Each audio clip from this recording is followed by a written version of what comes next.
I've heard a number of Kenyans, especially those from west of Nakuru,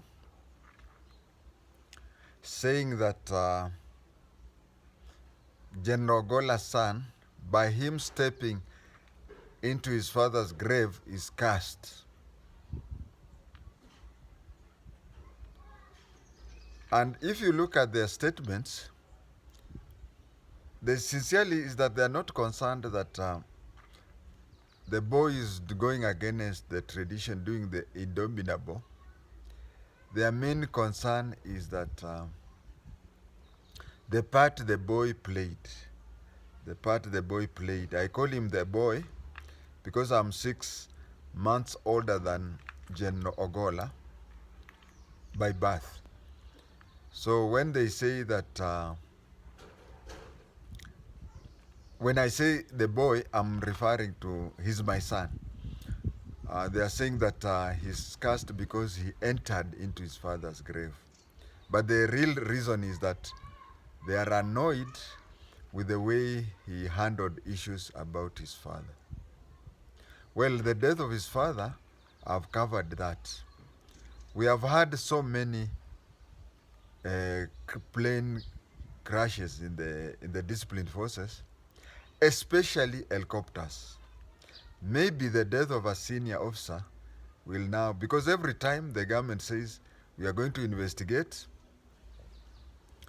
and by the very secretive nature of their work, we are not trying to tell them to go against the secretive nature, because neighboring air forces are listening. Al-Shabaab is listening. But for once, even if you do your thing secretly, kindly, we'd rather have 20 planes brand new. What is the use of getting donated planes from Arab countries? For anybody even to donate his clothes to you, it means that the good days for the clothes are over. But today we are talking about Ogola's son.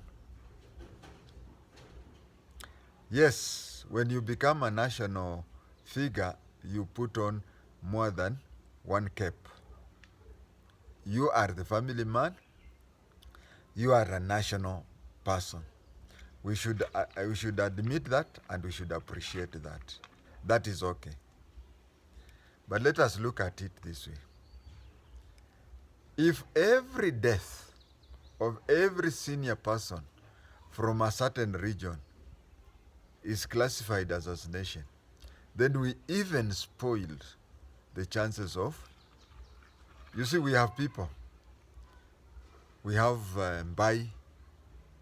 Bai, I have already recorded how he died. We have Musando, I have recorded Musando. We have Ouko. We have Tomboya. I have recorded those. But if every prominent person from, okay, there is even Ojode. Ojode died in a death that was meant for Saitoti. Now, if everybody, starting with an O, dies and we say assassination, even the person who dies of cancer will still say assassination. We will spoil the chances of the people who died political assassination. Now, this is my view. I remember when Professor Magoha died, his widow, a Nigerian lady, publicly came and complained. She complained that she was being told to mourn in a certain way, that the wife of a Luo is supposed to mourn in a certain way. And she said that she is a Nigerian and they have their own way of mourning. So you don't impose on a tradition that is alien to them. I have a reason to believe that Ogola's wife may not be a Luo. So these people are, if you have to blame anybody, maybe blame General Ogola himself or anybody of that type. I come from a mixed tribe, and I saw firsthand how my mother used to live. You find that in our village, if I look around, 10, 10 shambas to all direction, each direction 10, 10, 10. You'll find that all my aunts, you can, most of them, over 90%, you can walk to where they came from. But my mother is somebody whom she would take 3 vehicles, one from Webuye to Nairobi, the second from Nairobi to Karatina, then Karatina to Sagana State Lodge or Tumutumu. Or she could take a vehicle to Nakuru, then from Nakuru she takes another one through Nyahururu to Nyeri, and then the third one. And then you find somebody, when there is any ceremony, they expect her to know the way somebody who has never been 15 kilometers, somebody who is over 70 years but has never gone beyond 70 kilometers from the place she is. And you find that people are supposed to do that.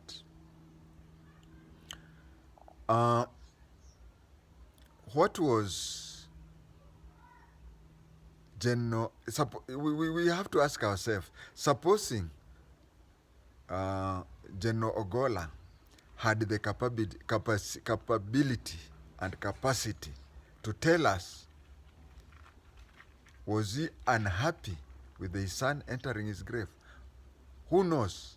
Maybe when he was alive, he used to tell the son that before anybody else.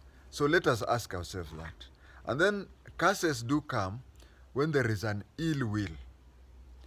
If the person who is doing so is doing it with ill will, or if the person doing so had a bad relationship with the deceased, who knows? Maybe there are many discussions, and you see, it is good that General Francis Omondi Ogola had been recorded saying so.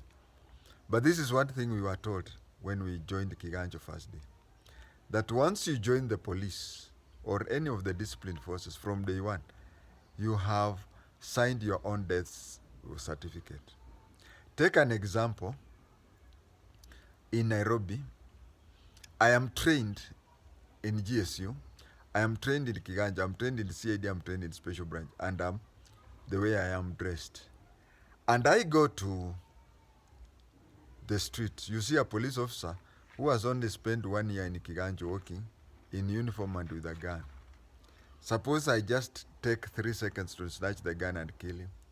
So any police officer, whether in Kenya, any disciplined officer, either in Kenya or Haiti or anywhere, that is a moving target. The only time we are told you are safe is when you are on leave and you are in your royal home. So for such a person, he may have discussed a lot with his family. And we have also to accept that this boy was brought up in an urban setting. Do not subject. We have, even the village I come from, we have some people who have never been beyond 20 kilometers from where they are. But when there is ceremony, especially funeral, they are the ones who now do the dictation. You do this, whatever.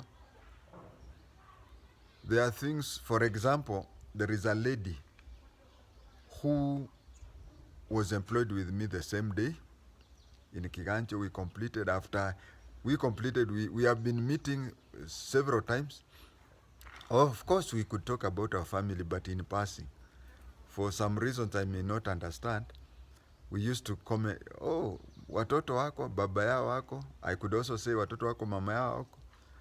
And we used to be, especially after I left services, she would insist that every time you pass through Gigiri, come, I give you a few coins so that your pockets are not, you don't walk empty pocketed. It is after knowing her for over 30 years that I came to understand that she is married into JI-TENGE family, and she's just a daughter-in-law to me, the way my own sons can marry. That is how tradition is. But we sat down and we told everybody that I'll just be greeting her Although I know she's my daughter-in-law, but I have to know, they have to understand that we have been so close as people who are employed on the same time and such a thing. So those people who are traditionalists have to give way, whereby you find that when I'm dead, there are those people who are not supposed to be near my grave or whatever. But she, and even later, when we were burying my father, my nephew, who's also called Kwatenge like me, but he decided to change his name to Fred Kadenge instead of Fred Kwatenge.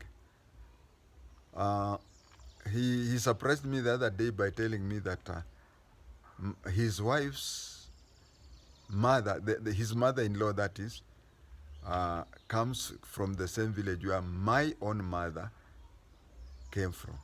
So you find that most of these traditions were made when people were marrying. It was even hard to hear that Abukusa was married into Maragoli. It was just if the Bukusa has gone so far, maybe married into Kabrasi or Wanyala or something. That is why such things were being made. And people have to understand that things change. For example, when a boy is circumcised, he has to go to his uncle's place and come with meat over the neck. Now you expected me. That was that time many decades ago. You expected me to have that meat, moving from Karatina all the way to Nairobi, then getting some things. We have to understand some things. They say that the law was made for man and not man for law. And we have also to understand that supposing the dead was alive, would he approve it or not? And I think he would approve.